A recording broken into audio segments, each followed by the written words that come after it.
Hello, human peoples. You're listening to the podcast network of Gamefully Unemployed. To support us and gain access to great exclusive podcasts like Fox Mulder is a Maniac, Tom and Jeff Watch Batman, Star Trek The Next Futurama, and our latest show, Spiel Boys, head over to patreon.com/gamefullyunemployed. We do game streaming, movie nights with our patrons every Friday night, and you can even commission your own podcast about anything you want. Literally anything, within reason, and we have to do it. You are quite frankly out of excuses not to go visit patreon.com/gamefullyunemployed. That's patreon.com/GAMEFULLY unemployed, which is spelled like it sounds.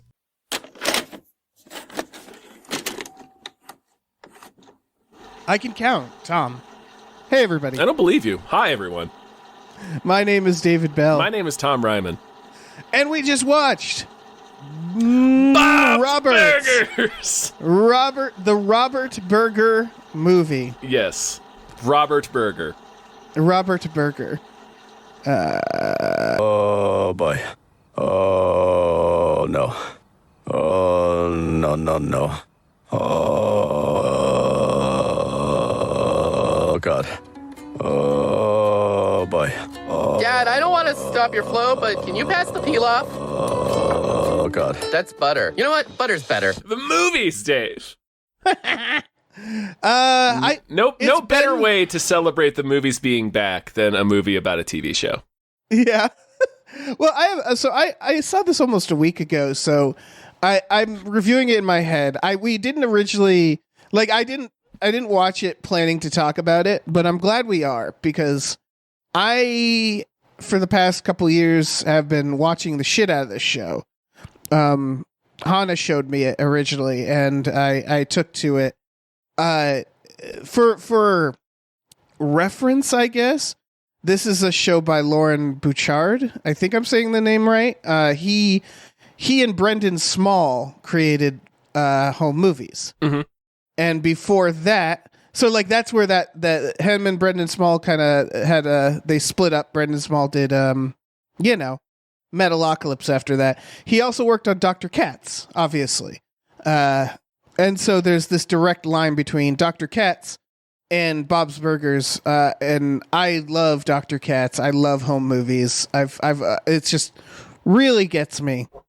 And this is the movie. Tom, have you watched much of this show? I only started this year, maybe a couple of months ago. Yeah, I was a big Archer fan. So it was always I love Archer. Always a little difficult for me to get into Bob's Burgers at first because H. Jon Benjamin does not change his voice at all. No, he doesn't. It's just the way he speaks. But Bob is such a completely different character from Archer. So it was jarring at first. He's a different character than every H. Jon Benjamin character. Yeah. Because usually that voice tends to get associated with kind of a scumbag, a little aggressive. Yeah. Coach McGurk, Archer, Ben Katz, Dr. Katz's son. Yeah. Yeah. It's a douchebag voice. Yeah. That's what it is. Who's he playing? Cerberus in Venture Brothers. I don't remember. Oh, okay. He plays the master. He plays the evil Dr. Orbius's demon mentor. And again, he always kind of plays kind of a douchebag. Yeah. And so this is one of the weirdest performances because he's kind of the straight man. Yeah. Yeah. But yeah, no, I got super into the show a couple months ago, went and saw the movie. And it's great, Dave. It's great. It's a great film. Oh yeah, this is fantastic. It's a delightful film. Yeah. It's weird. I mean, I will talk about that because there's some other things about Bob's Burgers that I think is unique to cartoons. Oh, unique to sitcoms too. But yeah, go ahead. Yeah, I would say less unique to sitcoms, but well, no, you're right. You're right about that. Yeah. The thing that I was going to say is unique to sitcoms is that the conflict is not built off the family hating each other. Yes. The family, and that's really refreshing. The family always gets along, pretty much. I mean, there's little small riffs, but their default is the three kids are inseparable. Bob and Linda are almost always on the same page. It's them against the world. Exactly. Usually. Yeah. There's a couple episodes. There's the Beef Squatch episode. There's a couple of them. Yeah. But yes, for the most part, that is the idea of Bob's Burgers. It's like a very family positive. It also, this is something Hannah pointed out to me. It's very, very rarely do female characters get to be weird or gross, or like pathetic. And that's, they do that. Tina is a weirdo. She's stalking a boy. Yeah, Tina's a gross weirdo, and Linda's a maniac. Yeah, exactly. And so that's nice. Yeah, that's true. Also, usually they have to be the fussy buzzkill straight man. Right. Maybe they evolve to be weirder, but they always start that way. Yeah. You know? Yeah.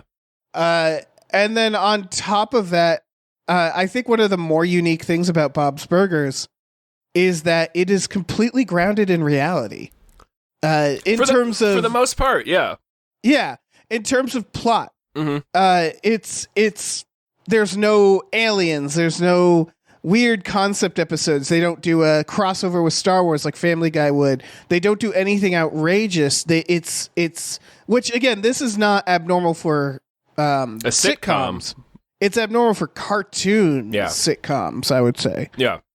Like every episode almost is confined to the one street and the boardwalk. It's just like their immediate surroundings or the school. Yeah.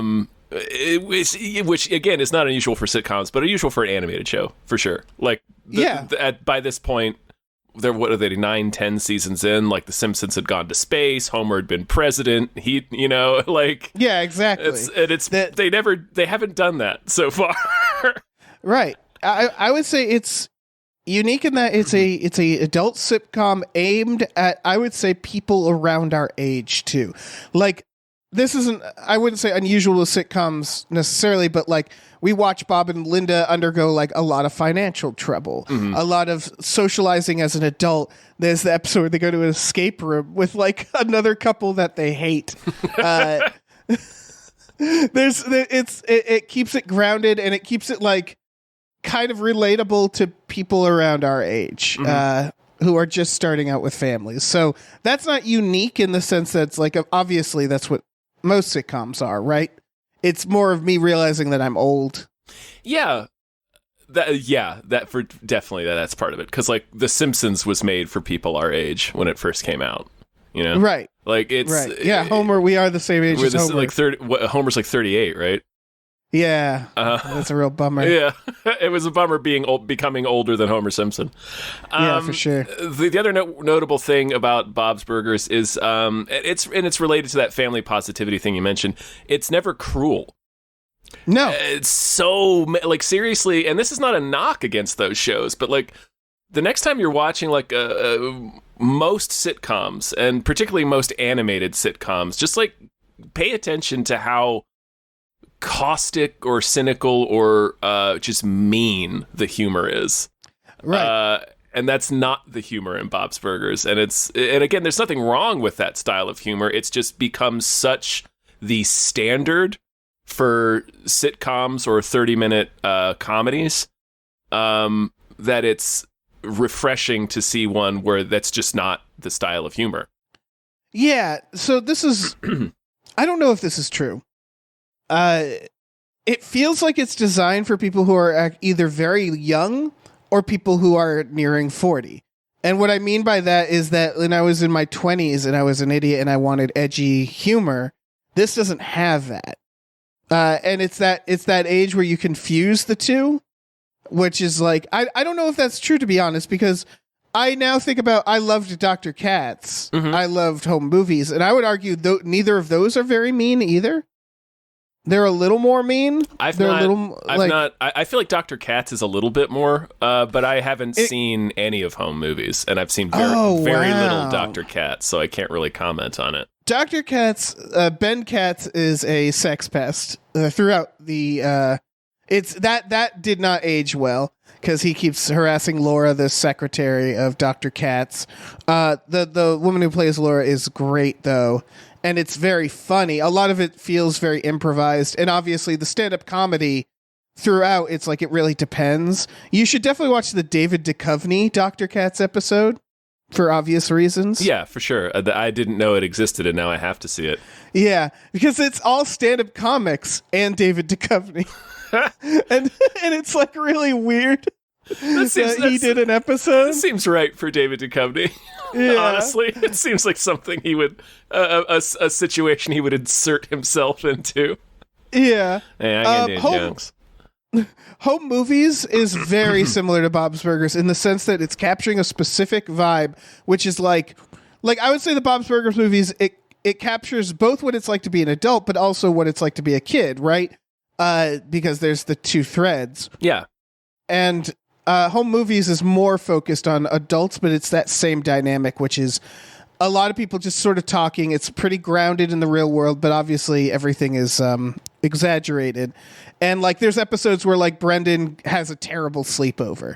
He has a sleepover at a kid's house, and they serve him weird food, and the kid is a pain in the ass. And it's like, oh yeah, we've all, as a kid, we all know that situation. We've been in that awkward ass sleepover before. Yeah. And so like, yeah, I think if you like Bob's Burgers, you would like Home Movies. And Coach McGurk is a very, very fun character. He is a man at rock bottom at all times. And that's usually who H. John Benjamin is playing. Right. A guy who is the lord of all dickheads at rock bottom. And it's interesting that like I was so not used to hearing him voice a character like Bob, who is none of those things. No, who is that? It was like a weird barrier for entry for me for a minute for the show. We're just like I can't hear H. John Benjamin playing this character. Like I don't buy it. But of course now it's like after spending the last several months watching Bob's Burgers and then seeing this movie, so it's like weird to watch Archer for me now and be like, oh, why is Bob being such a shithead? Exactly. Yeah. And I think there's nothing wrong with Archer. There's technically nothing wrong with Family Guy. I'm sick of Family Guy. Yeah, we don't have to talk about that. There's I guess what I was going to say is it's extremely refreshing for me at this time of my life to have a show like this. Yeah. I don't think it's age, because now that I'm thinking about it, I used to watch Home Movies in college all the time, and that's a very kind show, I would say. It's a little more rough around the edges. For it's a little I wouldn't call it edgy, but it and this show is just like really relaxing overall because it's not mean. It's still quite funny. Yeah. It's just very peaceful. I don't know. They do music all the time. I love all the music they do. I get a lot of their songs stuck in my head. Yeah. I was I thought I expected the movie to be more of a musical. I've seen reviews saying that. I really liked this movie. Uh-huh. Yeah, same. If I had one critique of it, and it's not really a critique, because I don't really know what they should... I knew this going in. It's mainly that I understand anybody who doesn't want to go to a theater to see this. Because I've seen, like, why is Bob's Burgers bombing and all that? And it's like, because this movie is just a long episode. Yeah. And that's fine. This is not a show that people would go out to the theaters to see a movie version of. This is a show that people put on a loop. They have on. It's very peaceful. It's very comforting. All the ukulele music. You gotta love that ukulele music. It's interesting, like how different an approach this is to like the Simpsons movie. What the Simpsons movie was. Like the Simpsons movie really tried to make it an event and blow it all out, and it's this huge, sprawling storyline about like Homer having to literally save the entirety of Springfield from destruction. And then this is just the complete opposite instinct, where they just went with, we'll just do basically a storyline that would have been in an episode. And it's really similar to a storyline they already did. Yeah. This is smaller than some of the episodes they've done. Yes. And that's what I thought was interesting, is like, I think they could have made this bigger. Yeah. I think they could have done something where they go on vacation, or the kids have like a more Goonies adventure, or they could have made this a lot bigger than it was. And instead of that, it is really just feels like an episode that's just longer. Yeah. And for that reason, they take their time with it like you would a movie, which is, it's nice to see them do that level of storytelling, just kind of like stretched out. Because obviously, like sitcom plots, it's like the speed at which they have to move is so fast. Yeah.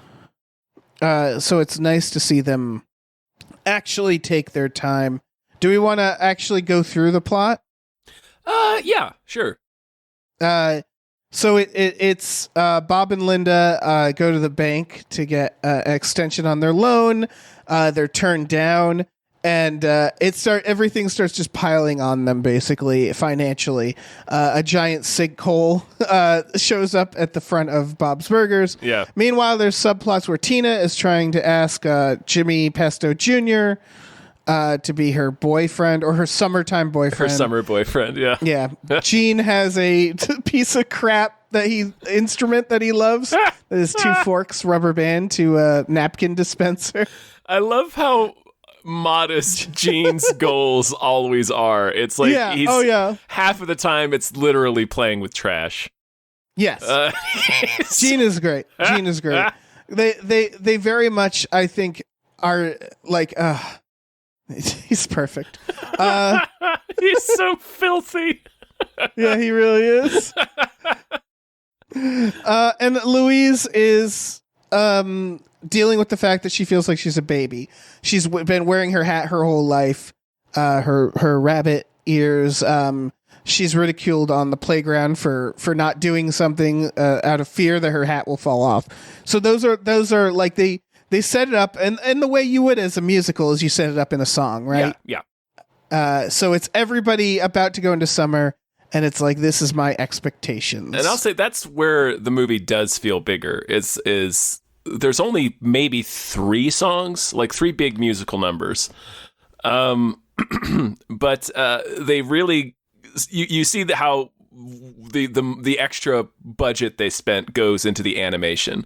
Like the animation is really, really cool in this movie, especially if you're a fan of the show and you're normal.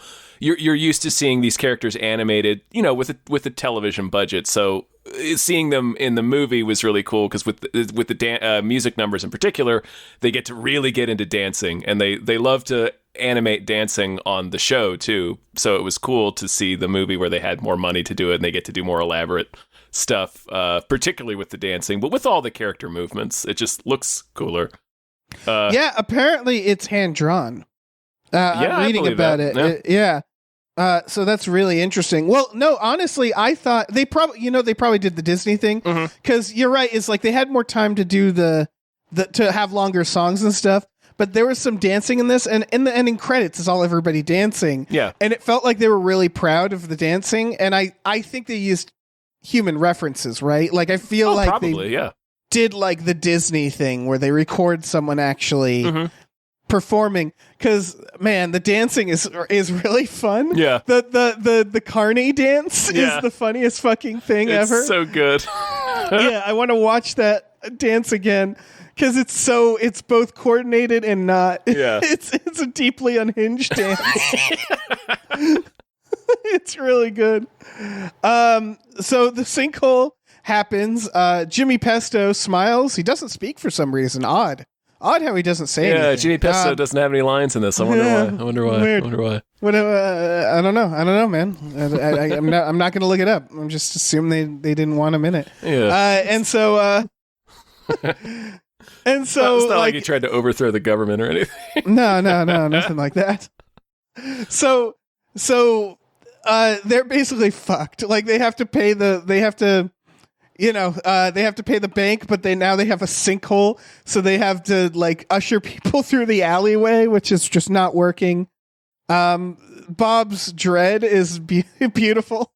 That dinner scene. Oh yeah, where he's just groaning. Yeah, he's just staring straight ahead and groaning. Yeah, it's so good. It's that idea that Bob is, he is that person in the family who feels like he's actually worrying about these things, while everybody else around him is like, it'll all work out, Yeah. Meanwhile, their landlord, Calvin Fishoder, is they get like a maybe that they might not have to pay rent because of the sinkhole. Louise decides to prove her bravery by crawling in the sinkhole and discovers a skeleton. Yeah. And it becomes a crime scene. They learn it was a carny at the Wonder Wharf who disappeared. And then Calvin Fischoeder, their landlord, who is Kevin Kline, who is wonderfully Kevin Kline. Yeah, he is just fantastically Kevin Kline. This might be one of my favorite Kevin Kline performances. Kevin Kline having the most fun. He's basically playing his character from A Fish Called Wanda. You're right, he is. Yeah. Holy shit. Yeah, and then Zach Galifianakis is his brother. Yeah, that's perfect. It is just... Yeah. And again, this... The premise of the movie is pretty much a retelling of the episode where... what's his brother's name? Oh, shit. It's Calvin. Calvin is Felix. his brother's Felix. name, right? Felix. Yes, that's Zach Galifianakis. Yeah. It's basically a retelling of an episode where Zach Galifianakis and his girlfriend, who is voiced by Jordan Peele, try to kill Calvin so that they can take over the wharf. This is like almost the exact same plot, except they introduce a third Fischoeder who is their cousin, voiced by David Wayne. And he's the one that actually murdered the carny and is trying to frame Calvin for it so he can take over the wharf.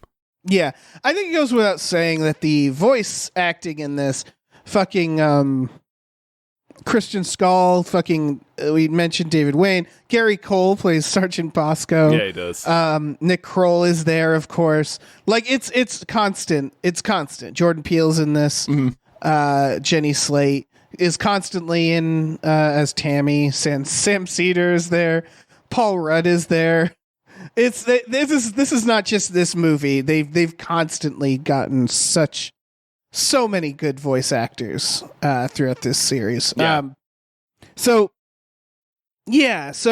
they've decided that because Fischoeder was not nervous when they saw the sinkhole, that he must not have done the murder, which makes sense. Yeah. What were they doing? They were driving around on a golf cart drinking champagne out of a camel pack. Yeah. Just That's the other. This is something Hannah pointed out to me about the series in general, is that it's not being mean, but every person who is born rich is like in their own bubble in this show and movie. Yeah. Like that is across the board. Anytime there's an old money character, they are out of their minds. Yeah. The only case that it's different is when it's Bob's friend who got rich, played by Jerry. Chris Parnell. Chris Parnell. Oh. Yeah. Yeah. That's the only time, and it's someone who wasn't born rich. So like, I don't know. It's not, again, they're not like coming down. They're not being like eat the rich or anything, which, you know, I don't disagree with. Yeah. But they're more just like these gentle reminders of how the world is. Yeah. Like it's usually the people that they depict as being like nice people are the carnies or the bikers or the downtrodden people. Mm-hmm. And they often establish that like the wealthy and powerful are a problem and are usually more sinister. Yeah. That just is interesting. Just because they do not live in the same world as the rest of us. Yeah, exactly. So the kids are out to prove that Fischoeder didn't do it because they overhear that like there's financial problems, so they realize that they have to help. I fucking love the Sergeant Bosco stuff where he's outside the biker bar with his police light and his badge. Like he's undercover. It just keeps compounding. It's like almost like a Futurama joke.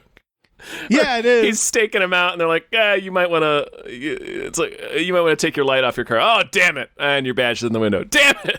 Yeah, the bikers are just like, hey, kids, are you bothering that nice policeman? Yeah. And so Bosco, who's not on homicide, that's a point in this. They basically try to they find clues like a cufflink that was on the body. It's a real basic mystery stuff. Yeah, and they go on an adventure to try to find some sort of evidence that Fish Odor didn't do it. Meanwhile, Bob and Linda, with the help of Teddy, who we haven't even talked about, Teddy's beautiful character, beautiful man. He's the character that he's who H. John Benjamin would play normally, right? Yeah, Teddy's not a scumbag though. No, he's not. But he's perpetually at rock bottom. Yeah. He's never not at rock bottom. There's do you remember the Christmas episode where they build a wire trap for Santa and Teddy gets his wrist caught in it? Yeah. That is like the perfect distillation of Teddy as a character, because as soon as he gets his hand caught in that wire, he becomes a wild animal. Yeah, he does. He starts thrashing around violently and trying to pull the refrigerator over. Yeah. Poor Teddy. Teddy is their handyman, and he's got real handyman energy. And he's like always a little sad and lonely. Always just a little bit. Yeah. And so he loves the Belcher family, and he's always there. And they've sort of accepted him. Like there's episodes where Bob isn't completely willing to call him his friend. No, it's because he's a frustrating man. Like he doesn't deal well with change. So like if he comes inside and he can't sit in his seat, he freaks out. Right. And again, I feel like we've all sort of known Teddy's. Yeah. And it's that kind of person where you're like, what do you do all day? What is your life?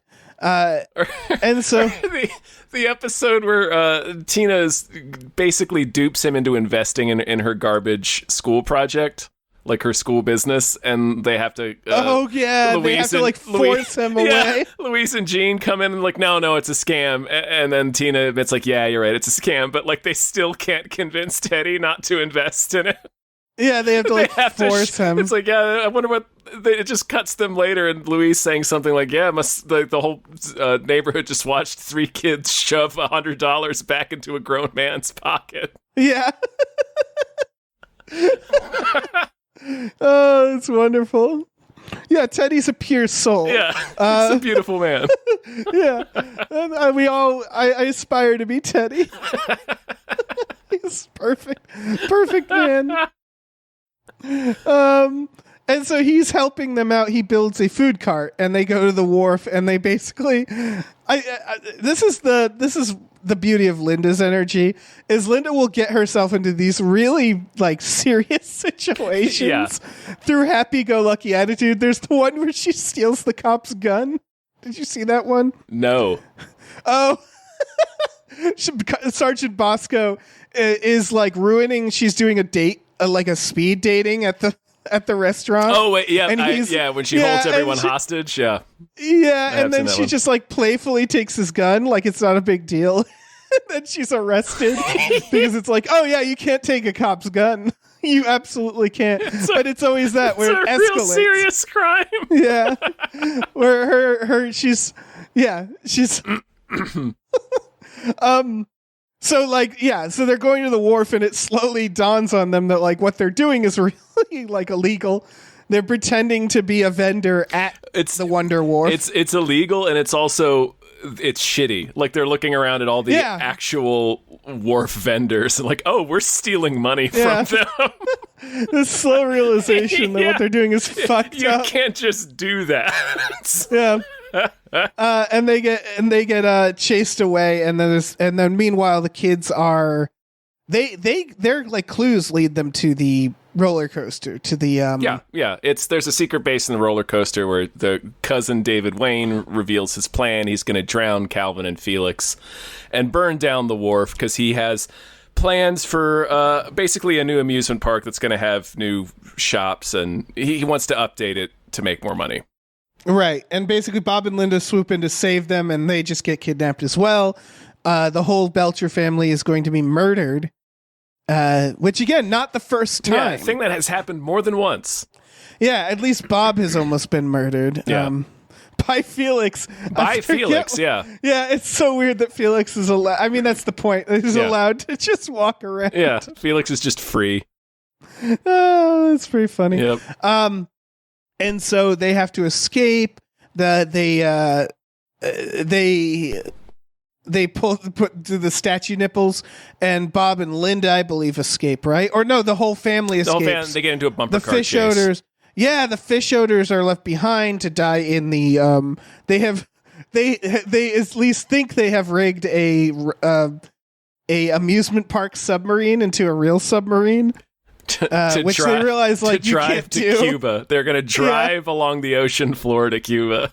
Yeah, And then so they're actually just going to drown in that right. thing, They're just going to sit in the bottom of the ocean and drown right? because the And, car is not going to drive anywhere. Right. It's very funny. So they take these little bumper cars, which are like rigged to have like a windshield, like they're little cars that you like. They have cover. They have a hood. Yeah.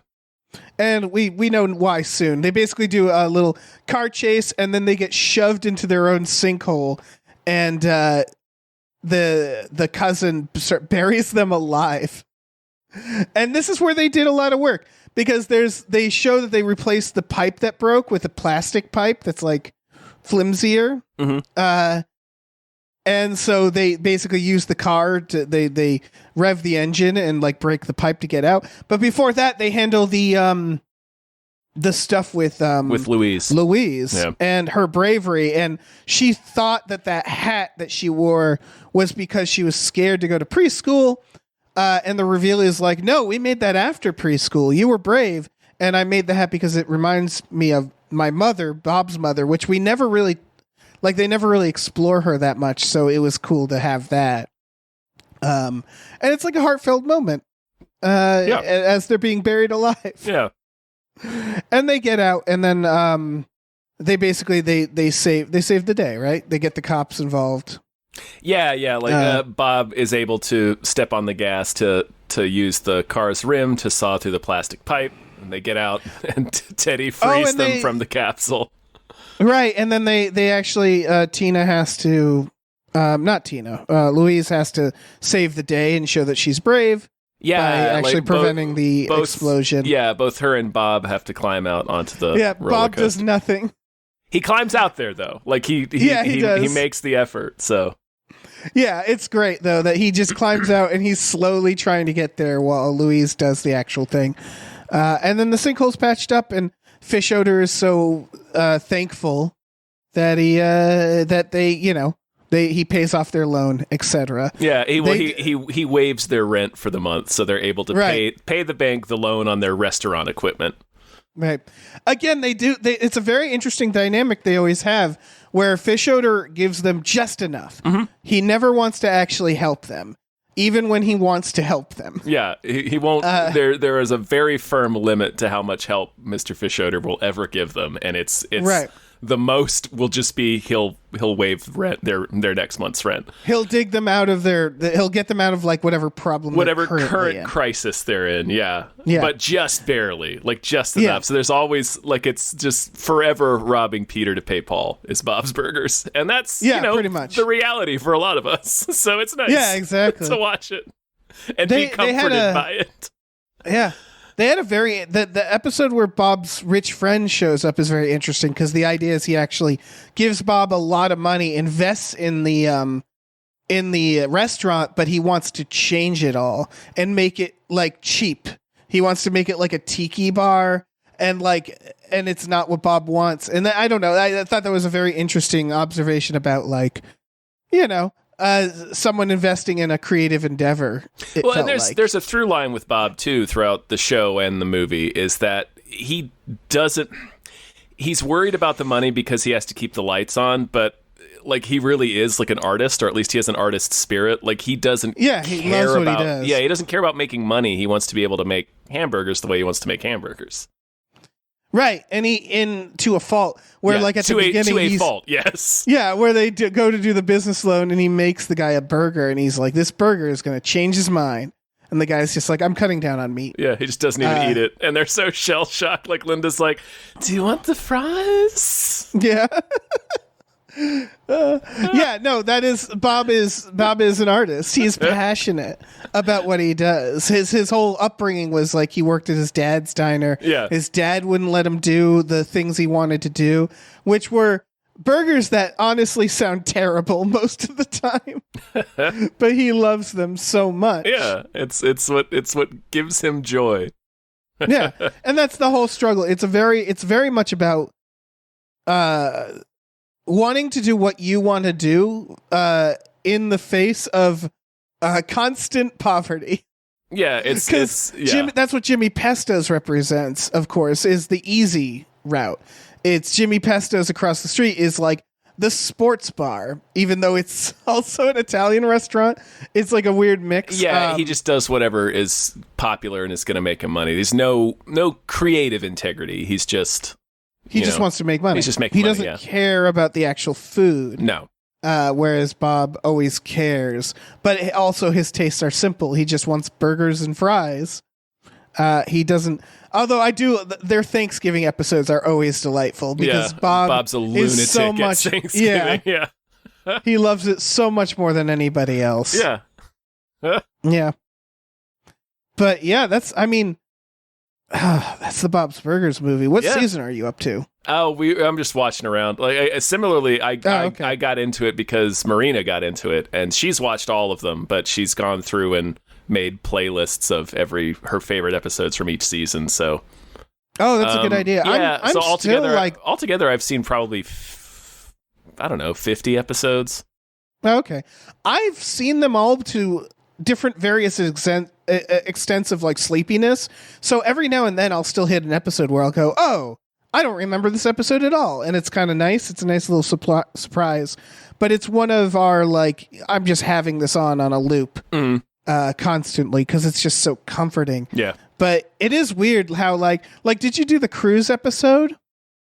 The one where Bob gets abducted to be the cook? Abducted. Yeah. Yeah, they all do. Like, that's big. That's almost bigger stakes. I mean, yeah, I guess this one they almost all get murdered. Yeah. But it's just, it's wild how small scale they did this. That's really all it comes down to in terms of critique of this movie is it's not the movie itself. It's kind of expectations for this movie. You're putting out a Bob's Burgers movie, and I was so pleased. But there is really no universe where the success of the movie should reflect the success of the show, if that makes sense. Mm-hmm. Where it's just like, it's not really something, especially post-pandemic with Top Gun and all this stuff in theaters. Yeah. It's just like, I would be so surprised if this movie did well in theaters. Because it doesn't seem like it's designed to. No, and it's just designed for like Bob's Burgers fans. Yeah, even in like a perfect scenario, like it was never going to be the huge hit that the Simpsons movie was. Just because it doesn't have that level of cultural saturation. It doesn't have, like, Bob's Burgers obviously is a very popular show, but it's not the Simpsons popular. Right. You know what I mean? Like it was only the movie was only ever going to do modest numbers for sure.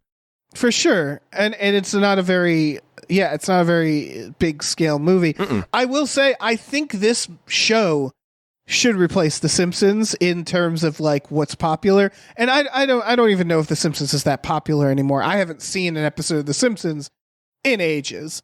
It just feels like this is like, and again, nothing against The Simpsons or anything. It's just this show is popular, but it feels like it should be more popular. Like, I wish this show is more. I want a Bob's Burgers land at Universal. Fuck it. Ideally, yeah. I mean, in a way, it's kind of perfect, right? Because it's like Bob himself, or like his restaurant. It's only ever going to hit it's got a definite ceiling in terms of how successful it's ever going to be. It's true, because I don't think much. Yeah, you're right. Much like the actual restaurant. They're not going to change. Mm-mm. They're not going to they're not going to have aliens show up. They're not going to do anything like over the top. They will do adventures. They do a Goonies adventure at one point. They've done it more than once, actually. Yeah, they've done a few Goonies adventures. There's the seaplane episode. Like, they've done these moments where they are in peril. That's a great episode. So good. Anytime Will Forte shows up. Yeah, as a sex pest, of course. He's, he sort of always is, isn't he? Oh, no, wait. He also plays... I think he plays the music teacher, doesn't he? Oh, he might. That makes sense. I think he plays one of the teachers. Anyway, yeah, he plays this seaplane. If you've not seen the seaplane episode, it's funny as shit. Yeah. It really is. He plays a seaplane captain who fakes crash landings so that he can seduce women in the immediate aftermath. It's beautiful, extremely perfect pathetic. scumbag. Perfect scumbag character to be played by Will Forte. Yeah. I would say the only other... no, this isn't a criticism. This is more of an observation. This movie focuses very much on Bob and Louise, which is a constant. There's this thing where this is another extremely cool thing about this show, in my opinion, is that you look at The Simpsons, right? Yeah. You don't really feel like Bart is Homer's kid. You know what I mean? Like he's his own character. He doesn't really disagree. They do a lot of I get what you're saying, but they have played around with that idea a lot in some specific episodes, like Lisa Gets Married or whatever that one is called. But when where it shows like that Bart has grown up to just be exactly like Homer. I guess what it is they didn't design it that way. Yeah. I would say with Family Guy, they've designed it visually that way. It's a little more evident. Bob's Burgers, more than any other show, really paid attention to that. Like I feel like from day one, where Gene and Tina and Louise all feel like versions of the adults, and all the way down to all their little fears and their little quirks, and the way they look. And so like there's this very unique relationship between Bob and Louise in that he said like, I think one day you're going to run the restaurant. Like he sees her as the closest to himself, which is funny because she's not. no like Tina I think is closer to him. Yes, Tina has Bob's cynicism or his like anxiety, his awkwardness, his anxiety. Yeah. Meanwhile, Gene he's very much his mother, and then he just looks like Bob. Yeah.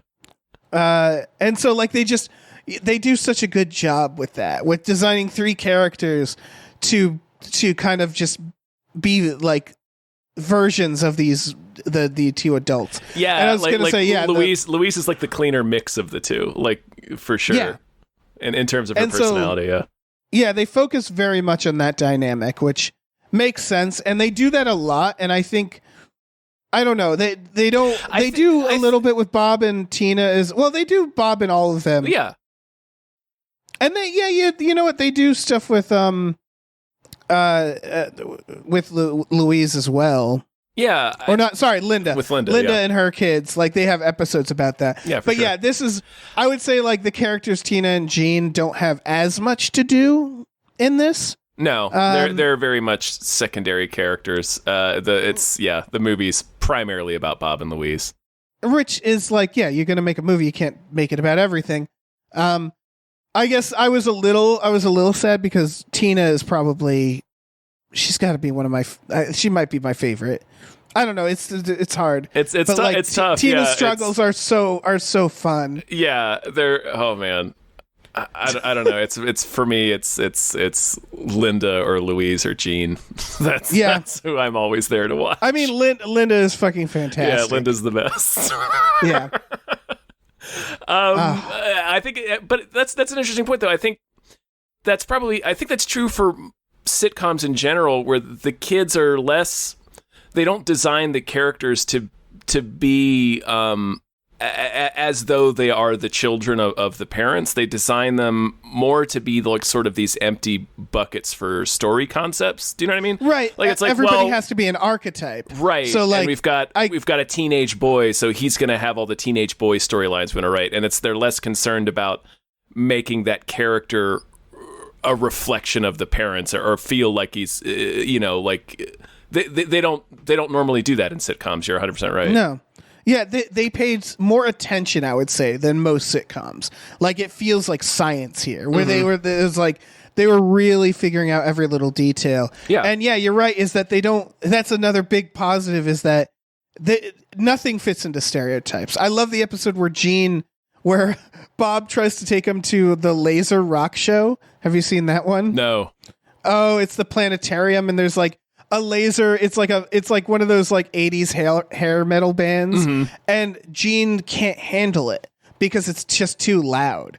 And it speaks to the idea that Gene might be a little bit on the spectrum. It also speaks to the idea of like, yeah, just some teenage boys are sensitive. Like, he's sensitive. He doesn't like this stuff. And it's about him getting over like that fear.